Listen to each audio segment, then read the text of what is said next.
जय हिंद दोस्तों। Awadh study centre Mahbubganj में आप सभी लोगों का एक बार फिर से मैं स्वागत करता हूं मित्रों। काफ़ी व्यस्तता के कारण मैं इधर कुछ वीडियो अपलोड नहीं कर सका, तो इसके लिए हम क्षमा चाहेंगे। मित्रों, आज हम प्राचीन इतिहास भाग 9 लेकर के आए हैं और इसमें आज हम लोग अध्ययन करेंगे अशोक के स्तंभ लेख एवं गुहा अभिलेख के बारे में। पिछले वीडियो में हमने प्राचीन इतिहास भाग 8 में अशोक के शिलालेखों के बारे में हम लोगों ने अध्ययन किया था। तो आज इसमें अशोक के स्तंभ एवं गुहा अभिलेख के बारे में हम लोग अध्ययन करेंगे। तो आइए शुरू करते हैं। इसमें मुख्य रूप में धर्म एवं प्रशासनिक बातों का उल्लेख है। ये भी 2 भागों में बटा है। कहने का मतलब कि जो अशोक के स्तंभ जो लेख है, ये जो है प्रशासनिक एवं धर्म की बातें इसमें बताई गई हैं और ये जो है 2 भागों में बटा हुआ है। पहला है बृहद स्तंभ लेख। तो मित्रों, इसमें हम सबसे पहले स्तंभ लेख को देखेंगे, बाद में गुहा अभिलेख, जिसको हम गुफा अभिलेख के नाम से भी जानते हैं। तो स्तंभ लेख में सबसे पहले इसमें 2 भागों में बटा था, एक बृहद और एक लघु स्तंभ लेख। तो इसमें बृहद स्तंभ लेख को सबसे पहले हम लोग देखेंगे। इन लेखों की संख्या 7 है, जो 6 भिन्न भिन्न स्थानों में पाषाण स्तंभों पर उत्कीर्ण पाए गए हैं। पाषाण का मतलब होता है पत्थरों पर। तो इसमें जो 6 अभिलेख हैं, आइए उसके बारे में हम लोग अध्ययन करते हैं। पहला है दिल्ली मेरठ स्तंभ लेख। मित्रों, इसका दिल्ली मेरठ नाम इसलिए पड़ा क्योंकि सबसे पहले ये स्तंभ लेख जो है मेरठ में ही था। उत्तर प्रदेश का जो है मेरठ एक जिला है और ये मेरठ में ही था। बाद में तुगलक वंश का एक शासक था फिरोज शाह तुगलक, जिसने दिल्ली में इसको जो है लेकर गया था। दूसरा है दिल्ली टोपरा स्तंभ लेख, और इस अभिलेख को भी दिल्ली टोपरा नाम इसलिए पड़ता है क्योंकि ये हरियाणा प्रांत के जो है टोपरा गांव में यह स्तंभ लेख था। बाद में फिरोज शाह तुगलक इसे भी दिल्ली ले गया था, तो इसीलिए इन दोनों का नाम दिल्ली मेरठ और दिल्ली टोपरा नाम पड़ता है। अगला है तीसरा लौरियान नंदगढ़ स्तंभ लेख। ये पश्चिमी चंपारण में है। मित्रों, ये बिहार जिले में, ये चंपारण एक जिला है। अब आधुनिक में ये 2 भागों में बढ़ चुका है, एक पश्चिमी और एक पूर्वी। तो जो लौरियान नंदगढ़ स्तंभ लेख है, ये पश्चिमी चंपारण में है। चौथा है रामपुरवा स्तंभ लेख, ये पूर्वी चंपारण में स्थित है। और 5वां है लौरिया अरेराज स्तंभ लेख, ये पश्चिमी चंपारण में स्थित है। मित्रों, ये देखिए, यही है आपका स्तंभ लेख और अशोक द्वारा ऐसे ही निर्मित करवाया जाता था। बीच में एक चक्र बना होता था और ये जो बीच का भाग जो आप खाली देख रहे हैं, इसी के अंतर्गत ये अपने अध्यादेश जो जारी करता था, इसी के अंतर्गत जो है लिखवाता था और अपनी सीमा पर अलग अलग जगहों पे इसे लगवा देता था। अगला है 6वां प्रयाग स्तंभ लेख। यह पहले कौशाम्बी में था, बाद में अकबर द्वारा इलाहाबाद के किले में इसे रखा गया। जो प्रयाग स्तंभ लेख है, यह पहले इसी इलाहाबाद के समीप एक है कौशाम्बी जिला, वहाँ पे ये प्रयाग स्तंभ लेख रखा गया था। बाद में अकबर ने इसे, ये मुगल वंश का जो है हुमायूं का लड़का है अकबर, इसके द्वारा जो है इलाहाबाद के किले में रखा गया है। जो कि इलाहाबाद का जो किला है मित्रों, ये आप देखेंगे यमुना नदी के जस्ट किनारे। आप कभी जाइएगा इलाहाबाद में, तो यमुना नदी के किनारे जस्ट जो है इलाहाबाद का किला आपको दिखाई देगा। तो वहाँ पे ये प्रयाग स्तंभ लेख जो है रखा गया है अकबर के द्वारा। आइए अब हम लोग देख लेते हैं लघु स्तंभ लेख के बारे में। मित्रों, ये स्तंभ लेख का ही भाग है, लघु स्तंभ लेख। और इसमें जो है अशोक अपनी जितनी भी राजकीय घोषणाएं उत्कीर्ण की है, वे सभी लघु स्तंभ लेख के अंतर्गत आते हैं। मित्रों, इसमें हम बताते चलें कि ये जो लघु स्तंभ लेख है, अशोक अपनी जितनी भी राजकीय के अंतर्गत जो भी अध्यादेश जारी करता था, सब लघु स्तंभ लेख के अंतर्गत आते थे। और यहाँ से भी ये सवाल बनता है कि कौन कौन जो लघु स्तंभ लेख हैं ये कहाँ कहाँ पे जो है पड़े हुए हैं, इनसे संबंधित जो है क्वेश्चन यहाँ से बनते हैं। तो आइए उन्हें देख लेते हैं। और मित्रों हम ये भी बताते चलें कि जैसे ही ये अशोक का ये भाग पूरा होता है, हम यहाँ से 150 क्वेश्चन का एक मार्क टेस्ट बनाएंगे और जिसमें से हम 5 सेकंड का समय देंगे और उसमें से हम देखेंगे कि कितने आप सवालों को प्रश्नों को हल कर सकते हैं। तो आइए फिलहाल हम लोग देखते हैं लघु स्तंभ लेख।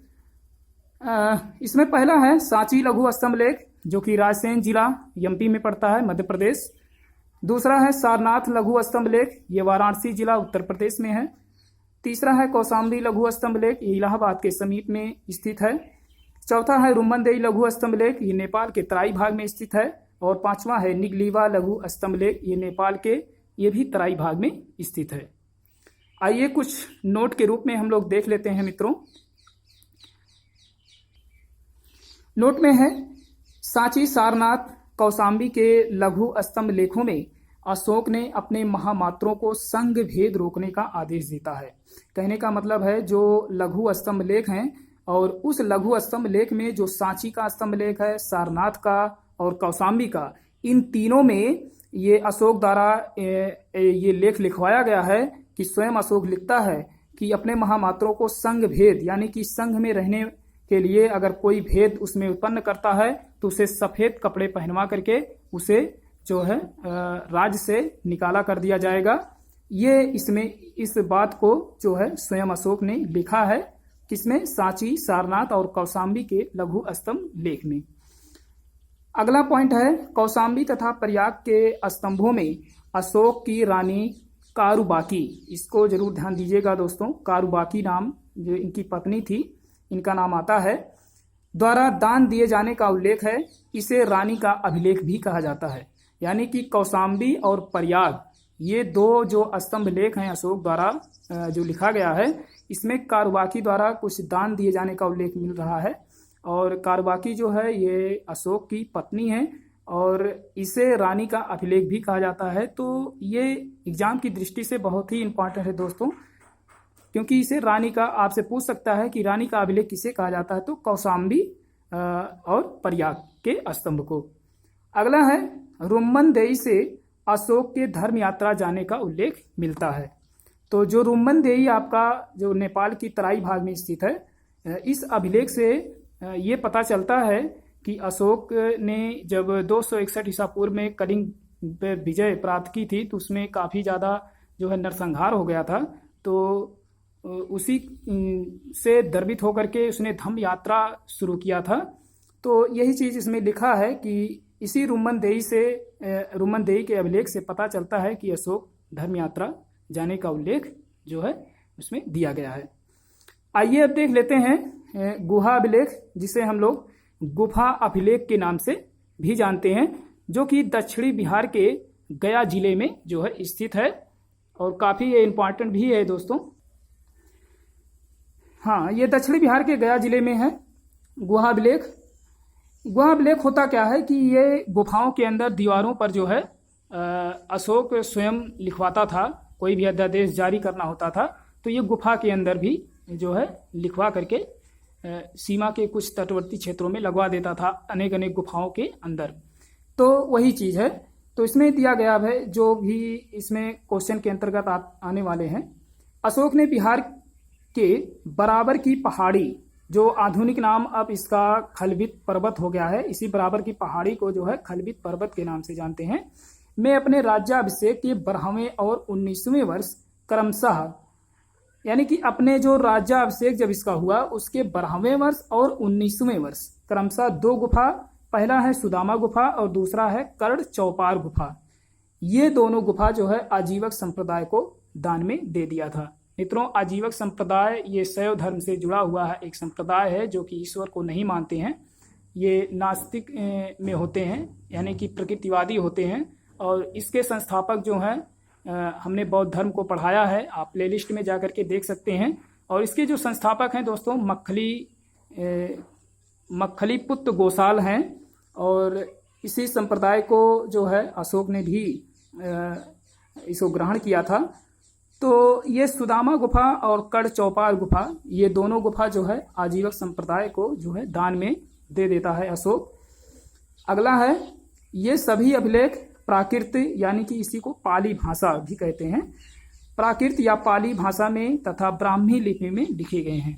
यानी कि जितने भी अभिलेख मिले हैं, चाहे लघु हो या स्तंभ हो या शिलालेख हो या गुफा लेख हो, कोई भी अभिलेख हो दोस्तों, सभी जो है ये पाली भाषा और ब्राह्मी लिपि में लिखे गए हैं। केवल 2 अभिलेख ऐसे हैं जो कि शाहबाजगढ़ी तथा मानसेहरा, ये 2 अभिलेख ऐसे मिले हैं जो कि ब्राह्मी लिपि में ना होकर खरोष्ठी लिपि में मिलते हैं। इसको जरूर ध्यान दीजिएगा दोस्तों।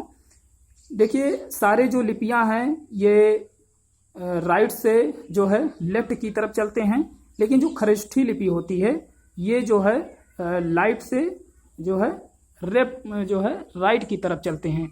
तो कहने का मतलब यही है, केवल 2 अभिलेख, एक शाहबाजगढ़ी तथा एक मानसेहरा, ये 2 अभिलेख ऐसे हैं जो कि ब्राह्मी लिपि में ना होकर के ये खरोष्ठी लिपि में लिखे गए हैं। तो एग्जाम की दृष्टि से दोस्तों ये काफ़ी महत्वपूर्ण है।